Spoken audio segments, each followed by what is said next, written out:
ഇന്ന് ഗോബി മഞ്ചൂരിയൻ ഉണ്ടാക്കാം.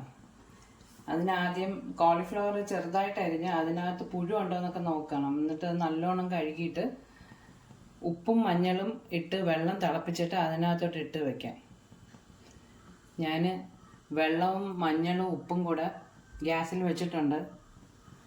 അതൊന്ന് തിളയ്ക്കുമ്പം ഈ കോളിഫ്ലവർ അതിനകത്തോട്ട് ഇട്ടിട്ട് തീ ഓഫ് ചെയ്യാം. വെള്ളം ഇപ്പോൾ തിളച്ച് തുടങ്ങിയിട്ടുണ്ട്. കോളിഫ്ലവർ ഇടാം. കോളിഫ്ലവർ ഇട്ടിട്ട് തീ അങ്ങ് ഓഫ് ചെയ്യാം.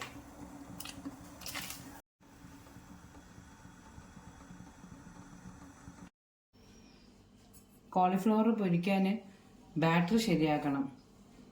അതിന് മൈദ, ഒരു 1/4 കപ്പ് മൈദ, അതേ അളവിൽ തന്നെ കോൺഫ്ലവർ, ഒരു 2 ടീസ്പൂൺ മുളക് പൊടി, ഉപ്പ്, ഇത്ര ഇട്ട് ഞാൻ വെച്ചിരിക്കുക.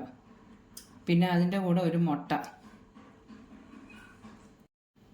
വെള്ളവും കൂടെ ഒഴിച്ചിട്ട് മിക്സ് ചെയ്യാം. ഇപ്പോൾ ബാറ്റർ ശരിയായിട്ടുണ്ട്. ഉപ്പ് നോക്കി ആവശ്യത്തിന് വേണം ഇടേണ്ടത്. ഇനി ഇതിനകത്ത് കോളിഫ്ലവർ ഇട്ടിട്ട് മിക്സ് ചെയ്യാം. ഇതെല്ലാം മിക്സ് ചെയ്ത് വെച്ചിട്ടുണ്ട്. ഇനി ഫ്രൈ ചെയ്തെടുക്കാം. പാൻ വെച്ച് ചൂടായപ്പോൾ സൺഫ്ലവർ ഓയിൽ ഒഴിച്ചിട്ടുണ്ട്. ഇനി കോളിഫ്ലവർ അതിനകത്തിട്ട് പൊരിച്ചെടുക്കാം.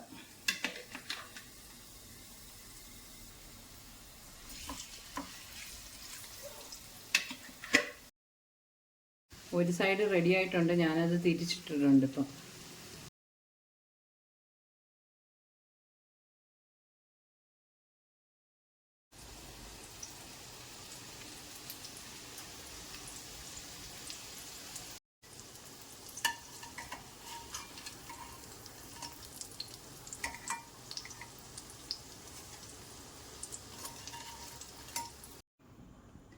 പാൻ വെച്ചിട്ടുണ്ട്. പാൻ ചൂടായി.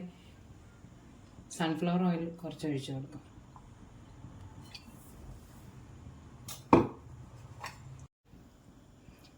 ഇഞ്ചി വെളുത്തുള്ളി ചതച്ചത് ഒന്ന് മൂക്കട്ടെ. അത്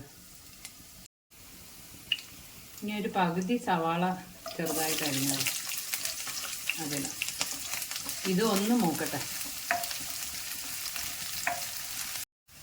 ഇതിൻ്റെ കൂടെ ക്യൂബായിട്ട് അരിഞ്ഞ് വെച്ചിരിക്കുന്ന ഒരു സവാളയും കൂടെ ഇടണം. കൂടെ തന്നെ ക്യാപ്സിക്കവും ഇടാം.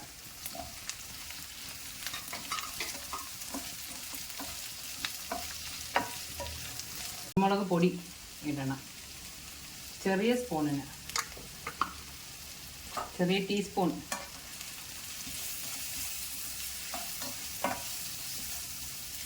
ഇത് സോസ് മിക്സ് ചെയ്ത് വെച്ചിരിക്കുക. ടൊമാറ്റോ സോസ് ഒരു 4 teaspoon tomato sauce, 2 teaspoon chilli sauce, ഒരു 1.5 ടീസ്പൂൺ സോയാ സോസ് മിക്സ് ചെയ്ത് വെച്ചിരിക്കുക. ഈ മിക്സ് ചെയ്ത് വെച്ചിരിക്കുന്ന ഈ സോസിന് ഇതിനകത്ത് ഒഴിക്കാം.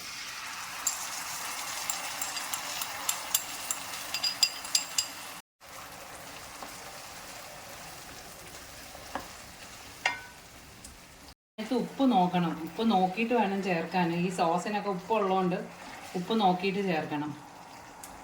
ഇനി കുറച്ച് കോൺഫ്ലവർ വെള്ളത്തിൽ കലക്കിയിട്ട് ഇതിലോട്ട് ഒഴിക്കാം.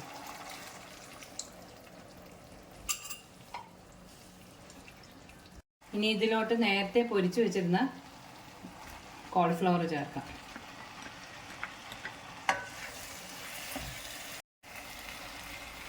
ഇത് കുറച്ച് ഗ്രേവി വേണമെന്നുള്ളവർ ഈ സമയത്ത് കുറച്ച് ചൂടുവെള്ളം കൂടെ ഒഴിച്ചാൽ മതി. ഞാനിപ്പോൾ ഇതേപോലെ എടുക്കുക, ഡ്രൈ ആയിട്ട് തന്നെ എടുക്കുക. ഇനി കുറച്ച് പച്ചമുളകും, എരിയില്ലാത്ത പച്ചമുളകും അരിഞ്ഞ് ഇതിൻ്റെ മേലിൽ ചേർക്കാം. സ്പ്രിംഗ് ഓണിയൻ ഉണ്ടെങ്കിൽ അത് നല്ലതാണ്. എൻ്റെ കയ്യിൽ സ്പ്രിംഗ് ഓണിയൻ ഇല്ല, അതുകൊണ്ട് പച്ചമുളക് വെച്ച് അഡ്ജസ്റ്റ് ചെയ്യുക. ഇത്ര. ഇനി ഇത് വേറൊരു പ്ലേറ്റിലോട്ട് മാറ്റാം. ഞാനിപ്പോൾ ഒരു ബൗളിലോട്ട് മാറ്റിയിട്ടുണ്ട്. എല്ലാവരും ഇതൊന്ന് ട്രൈ ചെയ്ത് നോക്കണം. സൂപ്പർ ടേസ്റ്റാണ്. പെട്ടെന്ന് ഉണ്ടാക്കാം. എല്ലാവരും എൻ്റെ ചാനലൊന്ന് സബ്സ്ക്രൈബ് ചെയ്യണം, ലൈക്ക് ചെയ്യണം, ഷെയർ ചെയ്യണം.